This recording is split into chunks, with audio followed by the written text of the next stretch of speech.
Hello there, fellow aspiring developers. We are in an era of nanotechnology. Technology is getting smarter, smaller, and sleeker. Remember those one-ton computers and the revolutionary inventions to simpler and more efficient ones? Things like laptops, iPods, iPads, smartphones, and now the revolutionary Apple Watch. Indeed, an evolution made revolutionary. And this is all at your fingertips. Every time we use these amazing gadgets, we have ideas to implement and show the world. And as an Apple Watch developer, we have the tools to reach the world. So now, this is all made easy and accessible through this Apple Watch development course by Simply Learn. I, Jason Ribka, will be your guide throughout the course. I'll share my knowledge and experience of over 7 years with you so that you can be the best in the world. Hello, and welcome to How to Build Apps for the Apple Watch by Simply Learn. This is lesson 0, and it serves basically as an introduction to the course. In this lesson, we're going to learn a few things. First, we're going to learn how to understand the 4 main learning areas of the course. We're going to understand how the course is formatted for optimal learning. We're going to understand why Apple Watch development is important. And we're going to get to know the requirements for taking the course. So let's take a look at those first 4 main learning areas. The first area is learning Xcode. Now, Xcode is the IDE, or the interactive development environment, that powers the design and code for Mac, iPhone, iPad, and Apple Watch apps. And we're going to be using Xcode extensively in this course. Next is the Swift programming language. We're going to need to have a solid grasp of the Swift programming language right from the start, because that's going to be critical for us to build Apple Watch apps. And we're going to learn that step by step. Next, we're going to learn watchOS 2 and WatchKit. Now, watchOS 2 is the operating system that powers the watch, and WatchKit is the framework that we use to interact with the watch. So a strong knowledge of these concepts is critical. Then we also need to learn the iOS 9 iPhone operating system. iOS 9 powers all of Apple's mobile devices, from iPhones to iPads, and we'll need to understand this syntax so we can develop apps that run on both the iPhone and the watch. So let's switch gears back to why Apple Watch programming is important right now. New technology is constantly changing the way we live our lives, whether it's a new microwave oven or new wearable technology like the Apple Watch. The Apple Watch is not going anywhere. In fact, Apple is pouring millions into Apple Watch development behind the scenes to make things easier for developers. And the Apple Watch is the first wearable technology that does more than monitor health. In fact, it does so much more, as you'll see as we go throughout the course. And it's the wave of the future. So if we jump on board now, we'll have a head start. Now I'd like to focus your attention on the way the lessons in this course actually break down. The course is divided into several sections, and basically Section 1, or Lesson 1, is an overview of building apps for the Apple Watch. So I'll be giving you a quick overview of how things actually pull together and everything ties together. In Section 2, we're going to go in depth and learn the Swift 2.0 syntax and the Swift programming language. In Section 3, we're going to look at the app user interface and the element basics. Then we're going to move on to using maps in your apps and application programming interfaces. We're going to look at adding images and animations and more specific watch stuff like glances, notifications, and menus.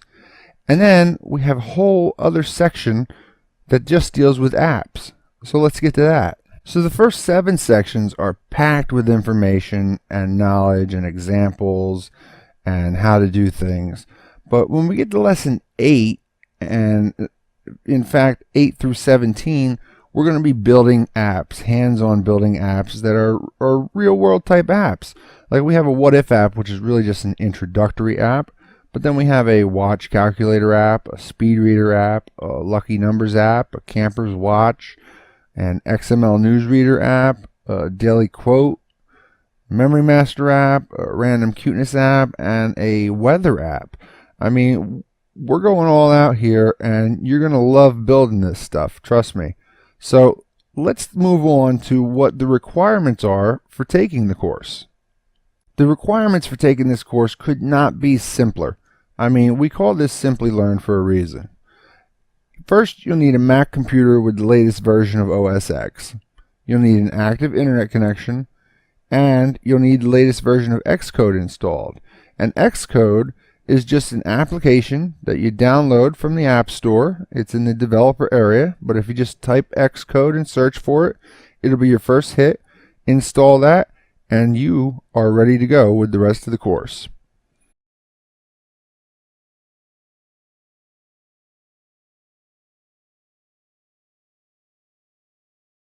Welcome to How to Build Apps for the Apple Watch, Lesson 1. This is an overview of building apps for the Apple Watch. The lesson objectives are how to install Xcode from the App Store, to view a brief overview of how to build the most basic app for the Apple Watch, and then, do you know Swift? And what you may be able to skip, which I don't really recommend, and what you should definitely watch out for.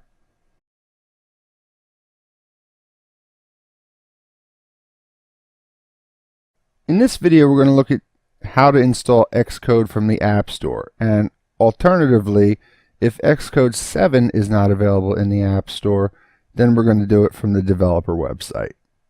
So let's get started. So I have my App Store application running, and I'm here at the main screen, and what we need to do is just go into this search box up in the top right and just type in Xcode, and it auto pops up, and just click that first one. And you'll see it here on the left hand side. Just click that Xcode, and for me it says open, but for you it may say download. Now note the version number. This is version 6.4, and we're going to be working with version 7 or above. So if your version in the App Store is not version 7, then you need to get version 7 from the developer website, and we're going to take a look at that next. So perhaps the App Store in your region doesn't have Xcode 7 yet. Then we need to download it from the developer website. So go to developer.apple.com/xcode/downloads, and you'll see here that you're able to download Xcode for free. Now there's two versions that you could download: 6.4, which is available in the Mac App Store right currently, and Xcode 7 Beta 6, which is the current release at the time of recording. So Xcode 7 really should be in the App Store by the time you're viewing this, and you shouldn't have to worry about this. But in the case that it's not, then just come to developer.apple.com/xcode/downloads and go ahead and download Xcode 7 Beta 6 currently, but whatever beta version there happens to be. Now you will need to log in with your developer ID in order to do this. So as you see, I have to log in. I'm just going to hit sign in, and it's going to go ahead and just start that download for me, okay?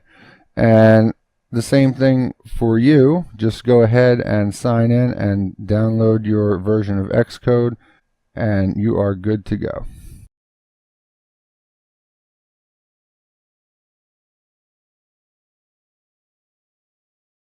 In this video, I'm going to give you a brief overview of the Apple Watch app creation process. Now, don't get too hung up on any of the details that I'm showing you, because we're going to go through everything in depth as the course progresses. But I just wanted to show you, by opening Xcode and creating a project very quickly, just how simple it really is to make an application. But we need to first learn the core foundations like Swift. We need to learn about the app UI and GUI and the Xcode interface. So real quick, just going to show you. I'm going to go through it and explain it a little bit as I'm going. But for the most part, this is just for reference, so you know what we're looking forward to doing and what we're going to be doing when we're done with all the learning of Swift and learning of the technical details about the app itself, about apps, for the watch, and how we actually interact with them. Okay? So when you open Xcode, you're greeted by this welcome screen, and it says welcome, and it says the version of Xcode that you're using. In this case, I'm on 7 beta 6, and it gives you 3 options here. One, you can get started with a playground, which we're going to use when we actually learn Swift. We're going to use those pretty heavily. And then you could create a new Xcode project, which is what we're going to do right now, or you could check out an existing project from a repository, or there will be applications listed here that you've worked on previously, or you could open another project entirely by clicking this button here. So for right now, we're just going to click Create a new Xcode project. And as you see on the left-hand side, you can do an iOS application, you could do Watch OS X applications, you could do OS X applications for the Mac, or you could do other, which are, in-app purchases and other things, command line and whatnot. So we're going to do a Watch OS application, and that's going to be an iOS app with WatchKit app, and we're just going to click Next. And I'm just going to call this Demo App. And for right now, I'm not even going to get into detail about what all this stuff means. All that I'm going to say is that, basically what you put in here becomes your bundle identifier, which is very useful for you when you go to upload to the App Store. So I'm just going to go ahead and click Next, and I'm going to go ahead and save this on my desktop here. And when it opens up, you have lots of things to look at, and it can be a bit overwhelming, and we're going to go through Xcode in depth, so don't worry about everything that we're looking at here. But basically, this demo app folder here has to do with the iOS application, or the application for the iPhone. And if you look here where it says Demo App, WatchKit app, this is the app for the watch. Okay, so here you have your interface storyboard, and we're going to take a look at that right now. And this will go ahead and give us what we need to go ahead and get started. So as you see, what it comes up with initially, and I'm just going to get rid of this left side here, what it comes up with initially is an interface controller, which is basically a watch, and that's where you put in your graphical user interface elements. And then it has a static interface and a dynamic interface, and we're going to get to those later in the course as well. But all I'm really going to do here is I'm going to put a label in here, and I'm just going to drag this to the right here so it takes up the whole screen here. And then what I'm going to do is I'm going to click this Assistant Editor button, and this will actually bring up the WK interface class file that's associated with this view, so to speak. So this is a view, and if I click this view controller here, you can see that it's connected to this WatchKit Foundation interface controller. So I'm going to close this right side down, and I want to show you how easy this is. If we just take label and we press Control and drag this in right here above this override declaration, I'm just going to call this label so that we can refer to it and modify it. Okay, so now we have this element called label in here, and what I'm going to do, I'm just going to drag this over so we can see the code a little bit better. And in this override awake with context mode, this is what runs when the app is initially launched. What I'm going to do here is, as you can see, it says label there, but what I'm going to do is I'm going to change that label. So I'm going to say label dot set text, and I'm going to set the text to a string, and it's going to say label has changed.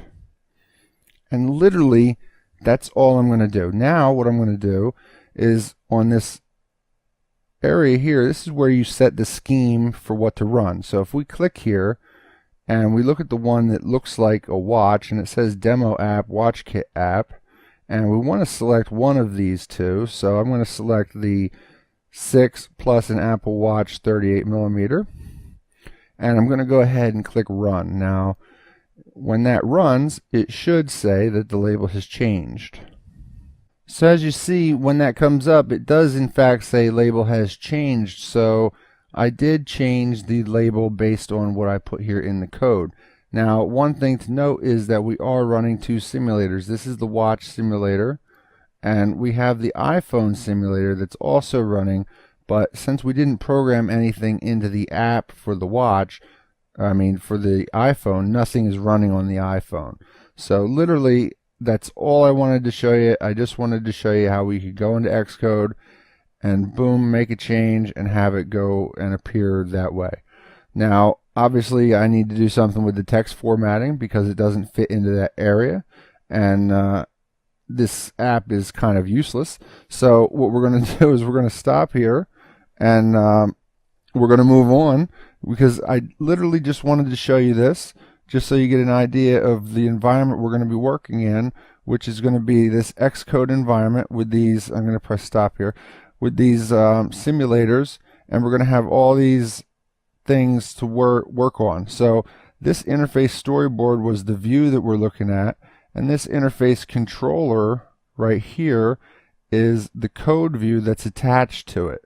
And you can see that it's attached to it if you look on the right hand side and you come over here to the third section where it says class interface controller, and this is indeed the class called interface controller. Okay, so don't worry about soaking all that up right now. It'll all come very clear to you very soon. Okay, so we're going to stop here and we're going to continue with the rest of the course. Okay, so in this short video, I just want to touch on one thing, and that's Swift 2.0. Chances are you have a background, if you do have any background at all in Swift, you have a background in Swift 1.2, because Swift 2.0 has been in the beta for quite some time now.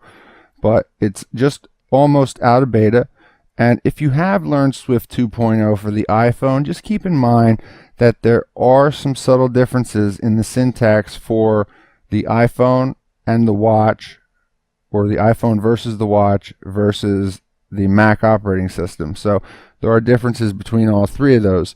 Also, I want you to keep an eye out for optionals, enumerations, error handling, and also NS user defaults for the watch, because they are also different for the watch in regards to what you may have previously learned for the iPhone. So just real quick, that was really all I wanted to say. Just keep an eye out for those areas if you are one of the students that do have a background in Swift already. All right.